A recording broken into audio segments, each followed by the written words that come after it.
Hello! I would like to make an update to my card making adventure. This is where I left off last time. I had these blank poker cards which I drew on, which had some magnetics taped to the back side, and I could apply these patches, which would allow me to update the cards. And I made some progress on the way, but basically this is where I am. I have this card which have printed back and front side. And the cool thing about this card is that I can actually take a patch from it and apply directly to the card, and it sticks. It's doing this with magnetics. Let me show you how I've done this card. I'm using blank poker cards still, but I could basically just use any plain cards.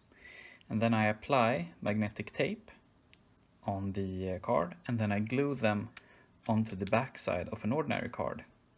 And then I take the front side, glue it on like this. Let's see the other side.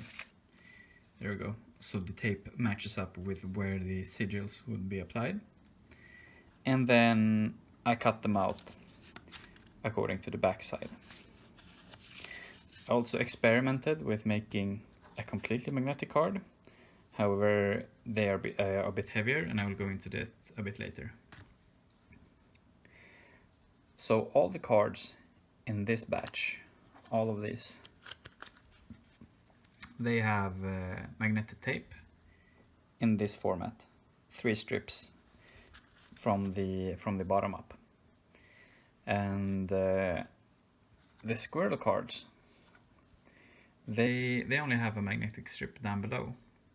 The only time you would modify a squirrel card is when you're applying a sigil from a totem, or if you're buffing it from an alpha.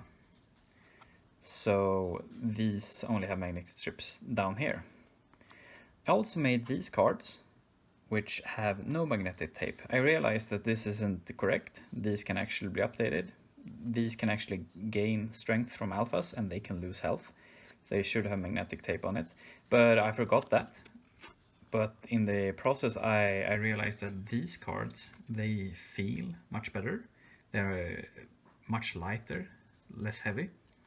So I'm thinking of making sigil patches and numbers which can be applied with some sticky, I'm not sure what they're called, like almost like gum. I don't know what the word is, but something which can be applied over and over again without using magnetics. It would make the process of making these cards a lot easier, but it wouldn't feel as good because you can actually hear these sigils snapping.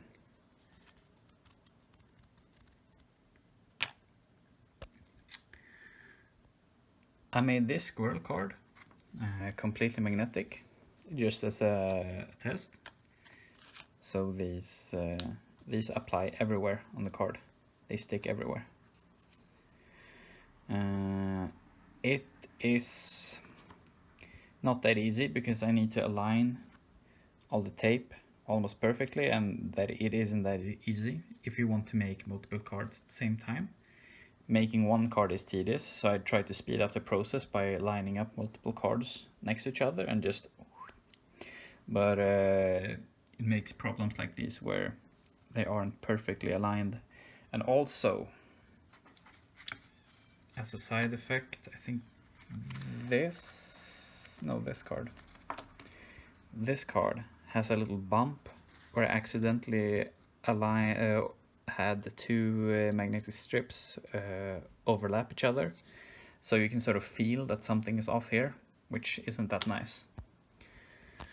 And that's the basic gist of all this. I just wanted to look on the process of getting here and what I've discovered.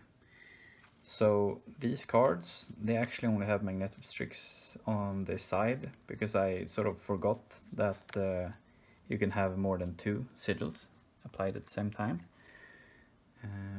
It's pretty obvious here where the magnetic tape is because of the bumps. And this card, for instance, the cat, I actually drew the line on top here because I cut it off, because trying to cut alongside the backside when they weren't properly aligned made this mess. And aligning the front and back side is a bit hard. So here you can see the front side, which looks pretty okay, but on the back side you can clearly see that it's misaligned, which is a bit tedious to fix. Well, you have to scrap the entire card. So that is the progress so far. Thank you very much.